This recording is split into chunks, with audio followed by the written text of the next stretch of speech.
Umarangkada na nitong Huwebes ang 3 araw na Bakery Fair 2025 sa World Trade Center, Manila. At sa unang araw pa lang nito ay marami na ang dumagsa, lalo na ang mga nais pumasok sa baking industry.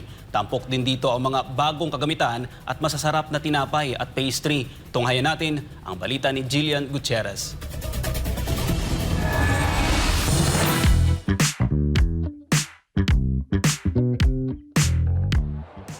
Anumang problema ang ating pinagdadaanan, minsan ay nawawala yan kapag may bagong lutong tinapay na sa ating harapan.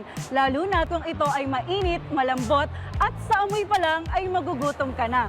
Dito sa Bakery Fair 2025 mula sa World Trade Center, Manila, hindi lang natin matitikman ang pinakamasasarap na tinapay at pastries, kundi matututo tayo sa mga experts na master chefs, bakers sa larangan ng baking. Ang Bakery Fair 2025 ay naging sentro ng atensyon ng mga mahilig at professional sa baking industry. Hatid nila ay exclusive baking workshop, innovative baking tools and equipments, tasting session at live competition. Kaya naman, sa unang araw pa lang, agad itong dinagsa ng mga bisita. Hindi lang mga lokal at sikat na panadero ang sumugod, pati na rin ang mga supplier, hobbyist at mayroon ding mga baguhan na nais matuto at makisalamuha sa mga ekspertos sa field na ito.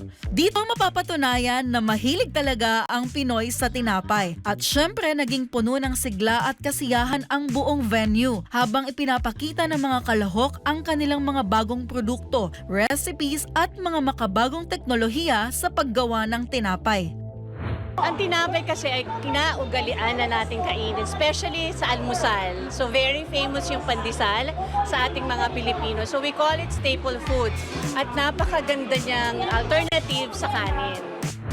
So sa lahat ng bagay, in fact yung aming theme dito sa booth namin ngayon here at Bakery Fair is service excellence. So we really want to offer an excellent service to our consumers. And we think humbly na yun ang nagiging dahilan kung bakit bumabalik-balik ang mga tao sa Gardenia at nagiging staple na siya sa pagkainan ng bawat Pilipino. Nasaksihan din dito ang mga hands-on demos at baking workshops na nagbigay daan sa mga aspiring bakers na matutunan ang mga bagong trend at techniques sa baking. Maraming arena, maraming klaseng arena. But ako, I will recommend URC flour. Number one, because it's versatile. Kahit anong gawin mo sa flour, na anong klaseng product pwede mong gawin because we have a lot of variants ng flour natin. And then, talagang maganda ang milling process ng URC, no? And then they invested in research and development. So hindi sila tumitigil na pagpapa-improve ng quality nila. So pagdating sa texture, napakaganda ng texture ng URC. And it can also compete in the market. Then ako, sa commissary ko, solid talaga akong URC dahil na-enhance ko siya at talagang masarap. At para naman sa mga nais magtayo ng kanilang sariling bakery o negosyo, kahit hindi ka pa isang professional baker o chef, may mga produktong ino-offer ang Easy Pro na pwedeng gamitin ng kahit sino mula sa mga nagsisimula pa lang hanggang sa mga nais mag-expand ng kanilang negosyo. Ang aming pong pinupurpose this time is yung aming whip-mate.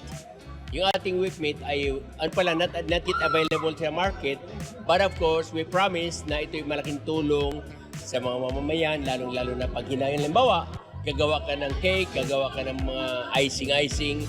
Easy to prepare, just add water, cold water, then yun na po yun. At napakaganda pong quality dahil po consistent po yung kaming pagpapipe, hindi nagpuputol-putol.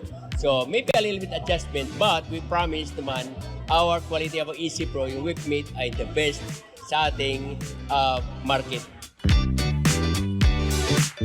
Kaya naman, habang magpapatuloy pa ang Bakery Fair 2025, inaasahang mas marami pang exciting na aktibidad lalo na sa mga live baking sessions. Tinutulungan kasi ng event na ito ang mga nagnenegosyo at komunidad ng panaderya na magtagumpay at magtulungan upang makamit ang mas matamis na bukas.